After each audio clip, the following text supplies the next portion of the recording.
ರೈತ ಬಾಂಧವರಿಗೆಲ್ಲ ನಮಸ್ಕಾರ ಗೆಳೆಯರೇ. ಇವತ್ತು ನಾನು ಕೃಷಿ ಉತ್ಪನ್ನ ಮಾರುಕಟ್ಟೆ ಸಮಿತಿಗಳಲ್ಲಿ ಉಪಸಮಿತಿ ಸಬ್ ಕಮಿಟಿ ಬಗ್ಗೆ ವಿಚಾರಗಳನ್ನು ನಾನು ಹೇಳ್ಕೊಡ್ತೀನಿ. ನೋಡಿ, ಕೃಷಿ ಉತ್ಪನ್ನ ಮಾರಾಟ ನಿಯಂತ್ರಣ ಶಾಸನ 1966ರ ಕಲಂ 64ರಲ್ಲಿ ಮಾರುಕಟ್ಟೆ ಸಮಿತಿಗಳ ಉಪಸಮಿತಿಯ ಬಗ್ಗೆ ಹೇಳಿದೆ. ಅಂದರೆ APMC ಉಪಸಮಿತಿಗಳು, ಸಬ್ ಕಮಿಟೀಸ್ ಅಂತ ಹೇಳ್ತಾರೆ. ಇದರಲ್ಲಿ 5 ಸಮಿತಿಗಳನ್ನು ಮಾರುಕಟ್ಟೆ ಅಧ್ಯಕ್ಷರು ರಚಿಸಬಹುದು.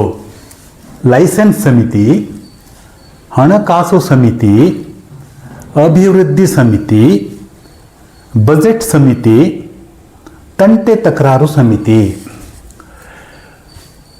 ಈ ಉಪಸಮಿತಿ ರಚನೆ ಮಾಡೋದು ಯಾಕಂತ ಹೇಳಿದರೆ, ಸಾಮಾನ್ಯ ಥರದಲ್ಲಿ ಮಾರುಕಟ್ಟೆ ಸಮಿತಿಯ ಅಧ್ಯಕ್ಷರು ಬ್ಯುಸಿ ಇರ್ತಾರೆ.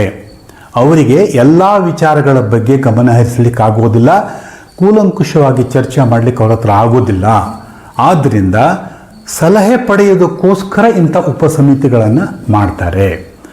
ಅಧ್ಯಕ್ಷರಾದವರು 1ರಿಂದ 5 ಸಮಿತಿಯವರೆಗೆ ಉಪಸಮಿತಿಗಳನ್ನು ರಚಿಸಬಹುದು.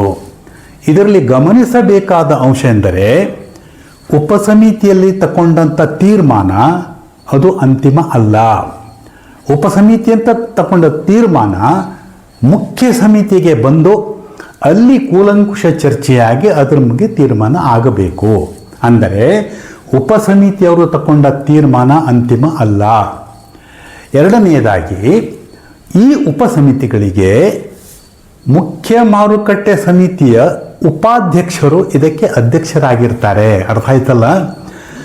ಮುಖ್ಯ ಮಾರುಕಟ್ಟೆ ಸಮಿತಿಯ ಉಪಾಧ್ಯಕ್ಷರು ಇದಕ್ಕೆ ಅಧ್ಯಕ್ಷರಾಗ್ತಾರೆ. ಆಮೇಲೆ ಈ ಎಲ್ಲ ಸಮಿತಿಗಳು ಶಾಶ್ವತ ಅಲ್ಲ, ಟೆಂಪರರಿಯಾಗಿ ತಾತ್ಕಾಲಿಕವಾಗಿ ಮಾಡಿದಂಥ ಸಮಿತಿಗಳು. ಇವಿಷ್ಟು ಉಪಸಮಿತಿಗಳ ಬಗ್ಗೆ ಆಯಿತು. ಧನ್ಯವಾದಗಳು. ಮುಂದಿನ ಸಂಚಿಕೆಯಲ್ಲಿ ಭೇಟಿಯಾಗೋಣ.